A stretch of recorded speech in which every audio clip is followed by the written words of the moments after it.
Here we go again. I guess the National Democratic Party has given up on the industrial Midwest, the heartland. They've just given up.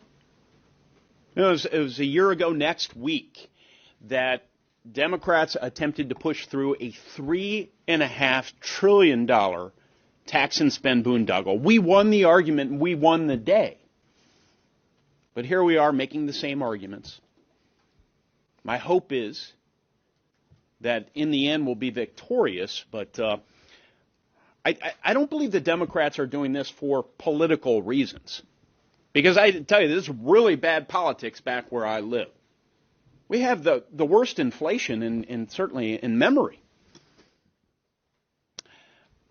And they're trying to revive this massive tax and spending initiative. So listen, let's look at the latest iteration of that legislation, which they have, in a nod to George Orwell, dubbed the Inflation Protection, Inflation Control, whatever it is, Act. Does nothing of the sort. This bill would raise taxes on nearly every income bracket in America. It would increase taxes on those Americans who make less than $10,000 a year. I represent a lot of those Americans.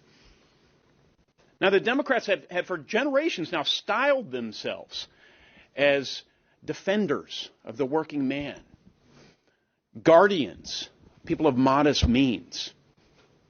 This is so ill-advised. This is punitive to the least among us in this country. And it's more than that. The median household income in the state of Indiana is $58,000. Under this plan, families in that income range in my state will see their taxes increase by $2 billion next year alone. I'm here for those families. I'm speaking on behalf of those families. They're upset. They find this absolutely absurd. We are the most manufacturing-intensive state in the country. As we've already heard, this legislation will slam our manufacturers. This is an anti-Indiana bill. Anti-Indiana. We just passed a really important piece of competitiveness legislation to ensure that we can outgrow, out-innovate, and out-compete the Chinese Communist Party.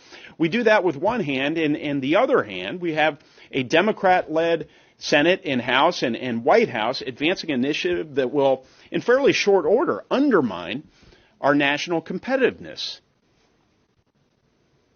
I offered an amendment to last year's bill, the not one penny in taxes raised amendment. And the objective here was to ensure that we got everyone on record and ensured that everyone was going to register formally in the light of day their views about whether or not we should increase taxes on Americans, those who make $400,000 or less per year. President Biden and Kamala Harris, over the course of the campaign, on 60 different occasions, promised there would be no increase in tax burden for Americans who make $400,000 a year or less.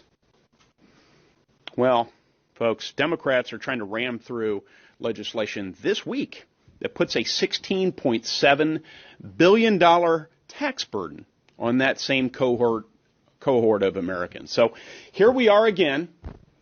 We will continue to argue against, we will fight against this ill-advised public policy. We can only hope that this year's bill suffers the same fate as last year's.